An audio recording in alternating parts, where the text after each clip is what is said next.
We're not going to give you the shoulder you had when you were 18 if you're 60 years old, but hopefully we give you the shoulder you had when you were 59 before you injured it. So the rotator cuff is a group of small muscles and tendons that help to move the shoulder and also help keep it centered in the socket. One of the biggest reasons people come to my office is because they're having problems with their day-to-day activities, be it reaching up in the cabinet, doing their gardening, cleaning the house, taking care of their children, any number of those things. If their shoulder starts to interfere with that, they certainly are going to come see me for that. You might also notice weakness or a loss of range of motion. A lot of people complain of problems sleeping at night is one of the big complaints, but also any issues with lifting or reaching behind the back frequently will cause pain as well. The treatment options for rotator cuff injury vary on the spectrum of the disease, obviously.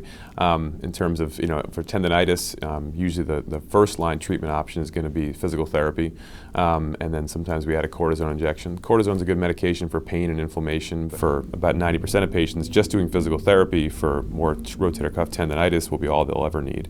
Certainly if they have an issue where they can't get over their pain with physical therapy or a cortisone injection, or they have a full tear from an injury especially, those are patients that we might recommend surgery for.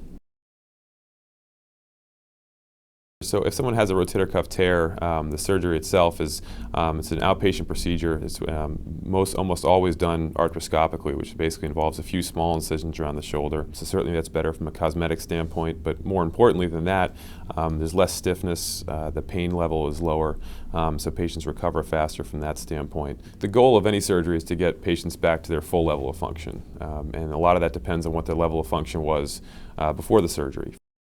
For someone with a shoulder injury and or a rotator cuff issue, Tufts Medical Center is a good place to come because we'll consider all your options. Certainly not every shoulder problem is a surgical problem. I'd say that the vast majority of patients I see in my office don't end up with surgery because they're going to get better with just some physical therapy and a cortisone injection. But if it does come to surgery, then certainly from a technical standpoint, we do an excellent job here at Tufts Medical Center, and we're also very conscious of the post-operative regimen, including physical therapy and making sure you get back to function in the best way possible.